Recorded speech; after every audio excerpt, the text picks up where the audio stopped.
Hey everybody, welcome back to another dark edition of the Steel Scrap Kingdom. uh, where do I begin? Uh-oh, I'm boring you guys already. I got my Java snacks right here. I got some cheese puffs that I'm eating.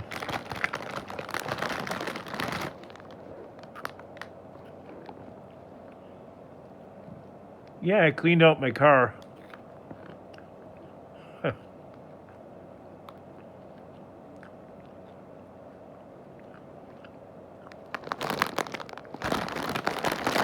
I know you can't tell from here.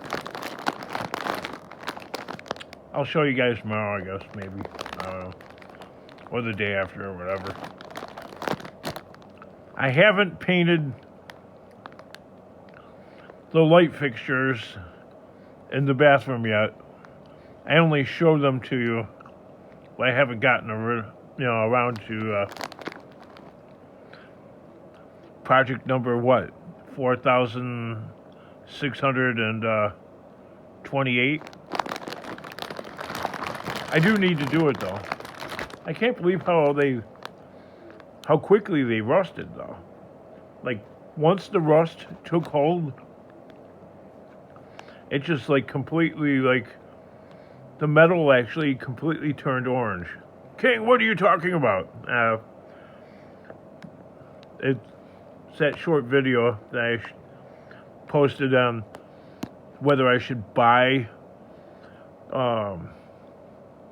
$70 light fixtures or more from Home Depot, and there'd be two of them because that bathroom's got two of them. So it's a total of about $140, $150 after tax. Or I should just get a rattle can like Java and just paint them. Spray paint. Maybe I'll paint them white, black. I mean, I don't know what color would look great, or at least acceptable. I'm thinking a darker color, but because if I paint them white, I'm thinking the rust will just show and reappear more quickly. I'm all over the place here.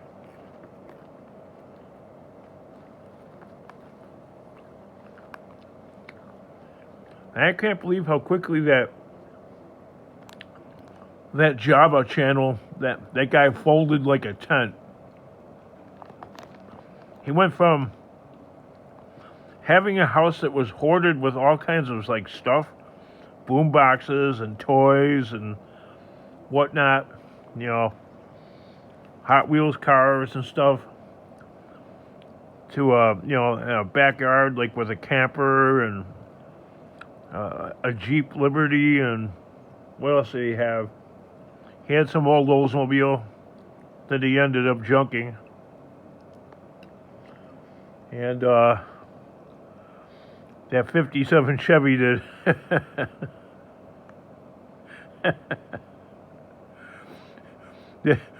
that was the Christine in his life. That car right there alone made that guy homeless. Not that being homeless is funny, because it's not a joke, but that guy had every possibility and opportunity to not become homeless.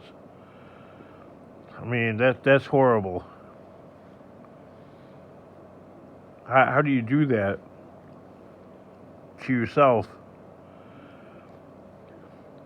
Between him and people like Barry Beamer, the guy with 90 cars somewhere in Ohio, these kind of characters are the kind of characters that have single-handedly, in my opinion, nearly destroyed and wrecked car culture. Or at least they're a part of it. They're not a part of the solution. They're a huge part of the problem, hoarding a bunch of classics for no reason and letting them rot into the ground. I mean, and they're all sitting outside, or most of them are. So you would need, in my opinion, you would need at least 4 people working pretty much 20 or 30 hours a week just to keep and maintain those cars that that guy has in the current condition that they are in. You know, like replacing tires and, you know, starting them and running them every now and then, and just enough upkeep and maintenance to keep them from getting any worse. And you know that's not happening. That's beyond what one old man can do. One old decrepit man that's in, I don't know, from what I can tell from just watching the videos, the guy kind of walks sort of hunched over. So he must have like bad legs, bad circulation, bad knees. I'm no doctor. Definitely bad hip and lower back problems. Does not look healthy at all. King, you're one to talk. Well, I'm not the most healthy specimen, but I have no health concerns whatsoever, though, either. I don't have diabetes, or I don't smoke, I don't drink. But apparently these characters, that guy can't do nothing. That guy can't fix a car. You don't see him, no. You see him maybe like inflating a tire or changing out a battery or, I don't know, pouring gas into a carburetor from like a little squirt bottle or something. And getting it to fire up. You know, if you do that inconsistently over time, often enough, you're going to end up ruining the engine because it's like kind of like a dry start every time. There's no way that guy can keep those cars at that condition and that level that they're in right now.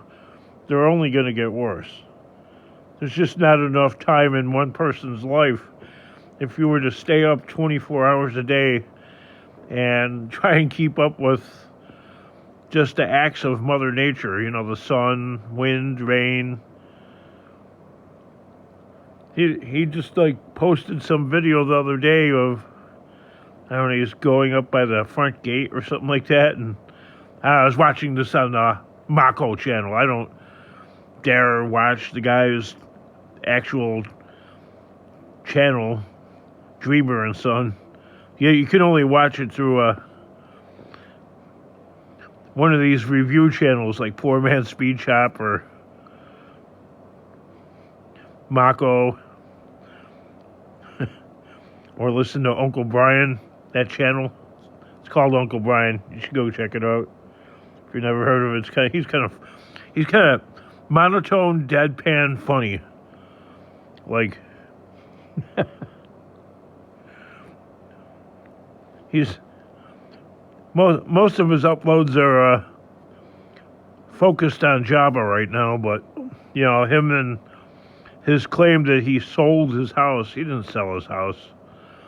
It's listed on Zillow right there. It's foreclosed on.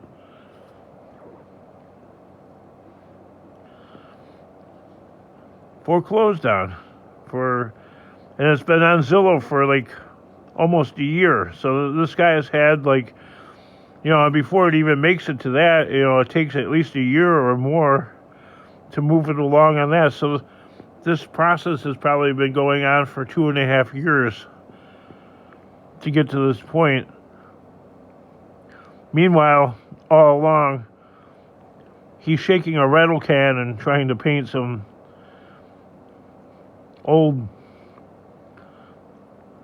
tore up 57 Chevy that he only made worse. Like when he first got it, it was actually salvageable in my opinion. Just my opinion. He should have just left it alone. Back to Barry Dreamer. You know, his video is showing him he's by the front gate, and there's like some old, like, I don't know, 72 or 73 Riviera. And I noticed in the video it's missing a windshield. Like, wow, all the critters and the rain and the weather elements and stuff like that getting inside the car for who knows how long. I mean, what's that car got to be like? The floor's got to be routed out. I don't know. I don't get it. At least put a tarp on it. I mean, how hard could that be? That just goes to show you, like, how much the guy is really concerned about preserving his classics. It's completely bizarre behavior. King, why are you making those videos? Why do you even concern yourself with it? I don't know. Just because it finally dawned on me, okay, these two channels are supposed to be about cars and stuff like that. And these are the type of characters, I mean, it's not just limited to these guys. There's hundreds of them out there that are contributing to the demise of the car culture. Hey, did you hear, like, the brick and mortar auto parts store, not AutoZone, Advance Auto, they're closing, like, 700 stores? I don't know when they're doing that, but we've got about maybe 4 or 5 in my area. I bet you at least, I don't know, maybe about, I'd say about maybe 1 or 2 of them will close. Most of them seem like they're kind of busy still. But, like, the high prices of the car parts and, online sellers like Rock Auto, I always hear people commenting in my comment section about how great Rock Auto is. Well, I'll tell you, Rock Auto really isn't the best, all right? Or any of those other online retailers, because when you have a car and you have a part break, right? Something breaks and kind of without warning, you didn't know. King, you knew that part was worn out? No, okay. Let's just say I did know, okay? How about if I'm fixing a car for somebody and they want the car to be able to be driven in an hour or 2 or 3, all right? Rock Auto is not going to magically show up with the part in a couple of hours. So, there goes that side hustle. Hey, I can fix that for you in a couple hours. Oh, yeah? Rock Auto, what? Another day? And then, if you entered in the wrong information in the slightest, you're going to get the wrong part. And even if you don't, sometimes you do get the wrong part, irregardless. So then now you gotta go and return the part and wait for another one to come. That's a whole other day, at least. All right, so that kind of crap can kill the side hustle. Yes, the Rock Auto part is cheaper, but this is an example where cheap gets expensive. I'd rather go to O'Reilly's or AutoZone or whoever and pay that extra $30 more or whatever it is for that part, have that part in my hand and know I have the right part, okay, and get that job finished and done and my cash in hand. All right? I don't mind paying an extra few dollars for the part, especially if it's going to make me money or if it puts myself, back on the road right now. All right? Rock Auto, you got to wait a day, okay? I can't wait a day. I need it now. Alright, I need that tie rod now. Not tomorrow. Not the next day. I need it now. What a lot of people don't get. If you got a car like up on jack stands or whatever in your garage or your driveway and it's something you're working on, going along, you're not using the vehicle, well then, Rock Auto fits the bill. But the brick and mortar stores, hands down, have Rock Auto beat when you need that part right now. And I think that's enough said about that. And I'm going to go right back to talking about Barry Dreamer and his 90 cars. Okay. There's an example, like I said before, somebody that's like, I don't know. I don't know what the guy's all worried about. He's his past couple of videos, he's we. Who's this we? We're cleaning the place up. What for? Nobody's coming, Barry.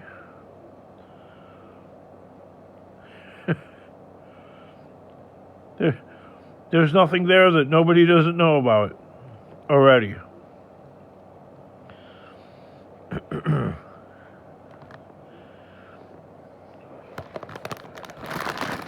That's my opinion of King in the Dark. Because, I feel like I'm in the dark, So if I feel like I'm in the dark, I guess you guys are going to be in the dark too. What are you eating, King? I'm eating, right now I'm eating some Cheetos. Orange Cheetos, so I have like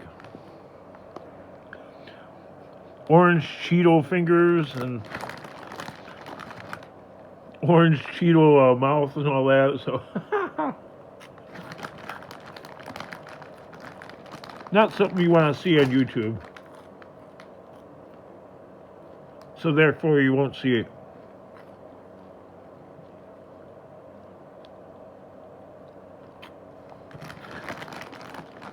Also, why would Larry Dreamer constantly show some really gnarly things in his videos, like cat droppings and just general super dirty filth, and think nobody's going to comment on that?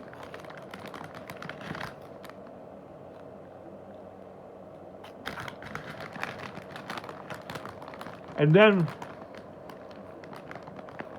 let's say you do watch this video. If you do comment on that, the guy removes your comment.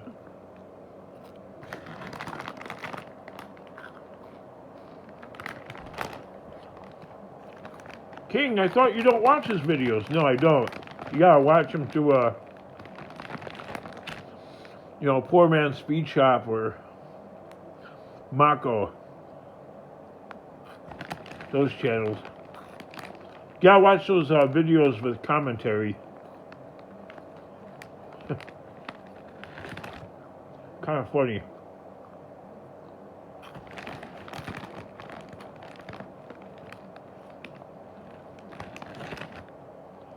Then there's the one video that Java made, and he's sitting in his Jeep.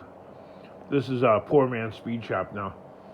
And, they reduced the actual video down to 16 minutes, but I guess their claim was he was sitting in the Jeep making a live video for well over an hour, and he was pretty much just sitting there smoking a cigarette and staring out the window and not hardly really even saying anything. Like, what the? Why are you making videos like that? It's just bizarre.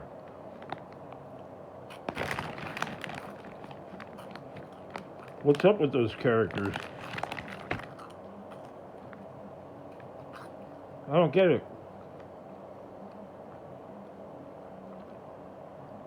I don't know if you guys mind, but I'm just sharing my 2 cents there. I go around on the net and poke at some other, or commentary on some other YouTubers. Like, how about that car guy, very well known, Doug DeMuro, or DeMuro, or whatever.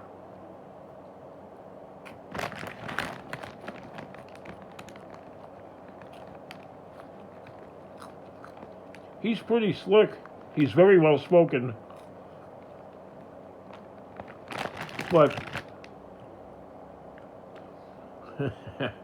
in my opinion, he's full of S. Like, what seems to happen to a lot of these YouTube car guys is they start out very relatable, grassroots, down to earth, and you know, once their channel hits the algorithm and they start getting the views, you know, and the YouTube money starts rolling in, they start upping their game, which, you know, that's understandable. You should grow as a YouTuber. That's great. But then it gets to the point where they're no longer relatable, and they act like their poop don't stink. That's just my opinion. That's kind of why I like Scotty Kilmer, because he's, over the years, as a car guy, even though I'll forgive him that he's just forever a Toyota fanboy, but he's been fairly consistent, and you know, what you see is what you get. And even for like an old man, he's made several kind of generic repair type videos where he actually gets under the car. And you don't hear a lot of grunting and groaning of him getting down under the car and then getting back up.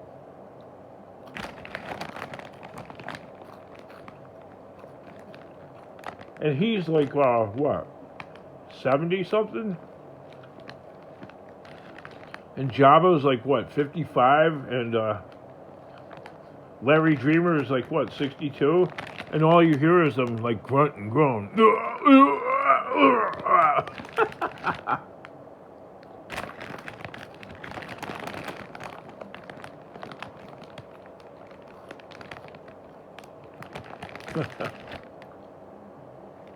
It's ridiculous.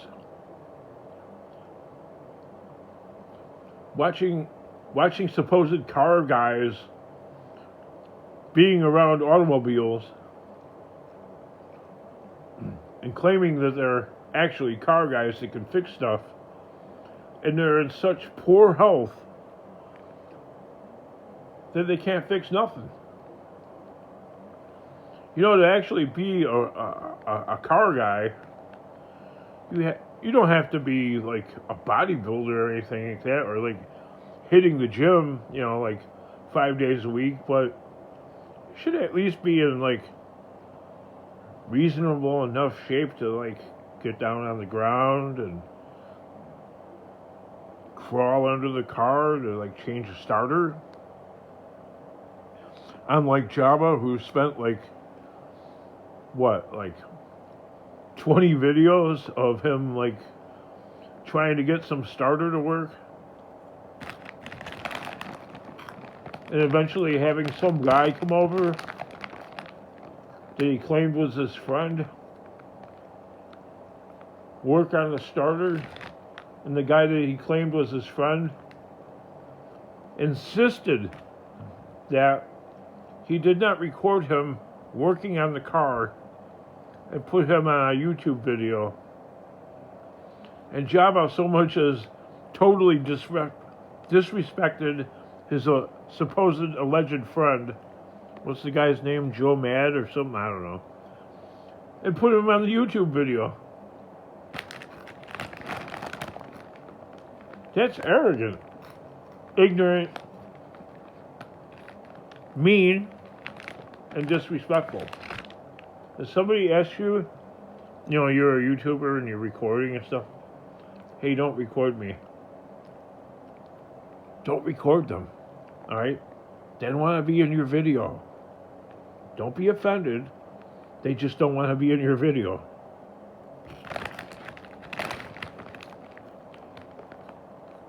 Either turn the camera off, turn it away, aim it towards your own ugly face, or do something else.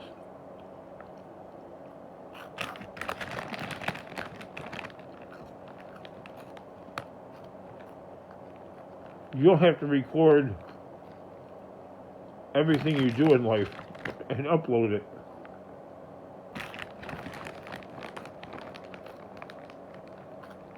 But King, you do that. Okay.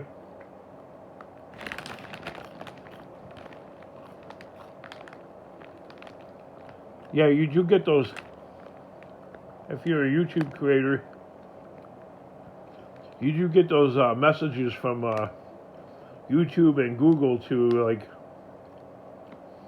be a successful YouTuber, you need to be consistent. I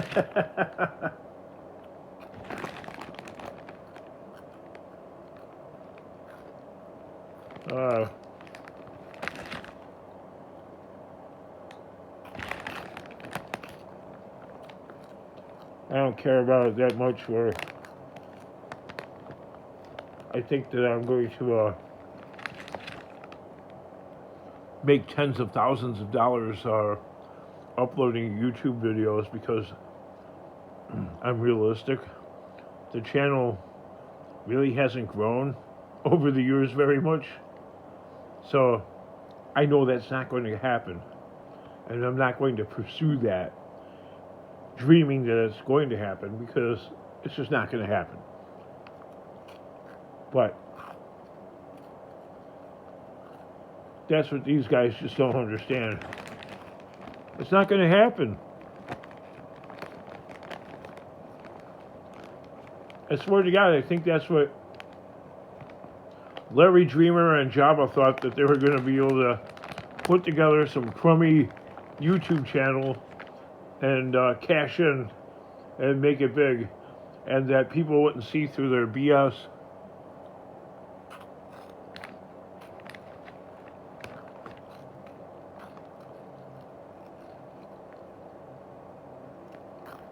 I'm really eating those Cheetos, aren't I?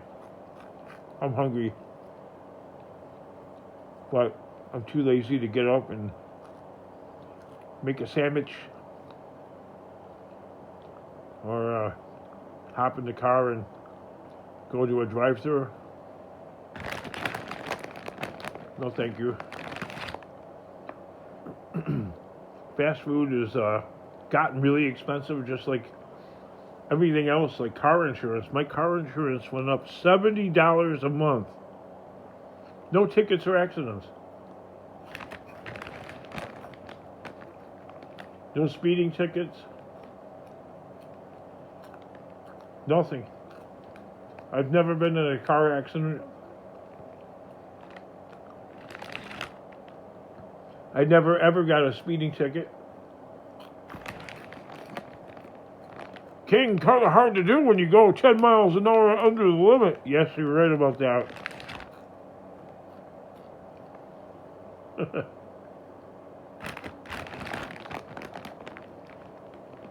Hey, no hurry.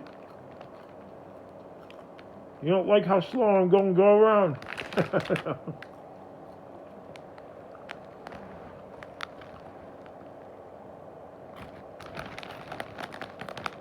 King, I don't think that Dodge could go that. I don't drive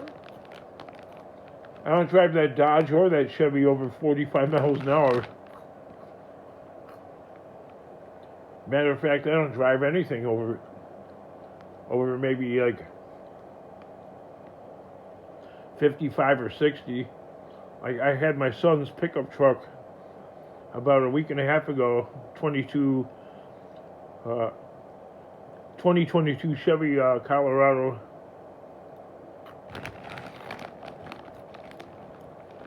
No issues, no breakdowns. I think I was going about 55 miles an hour in it on the highway. My daughter's like, Dad, you drive like a grandpa. I go, I've always driven this speed like this since I was a kid. But I'm so used to driving beaters and broken down cars that even when I drive like a brand new or a late model car, I drive it like it's broken.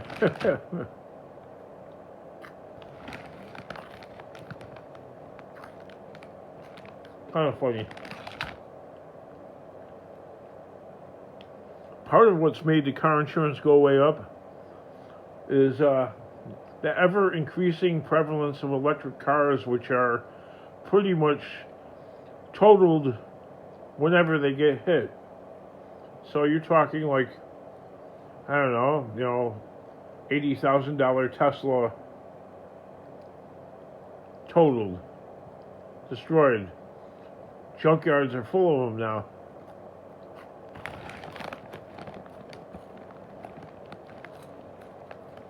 There's a car that you can't get any parts for, like at AutoZone.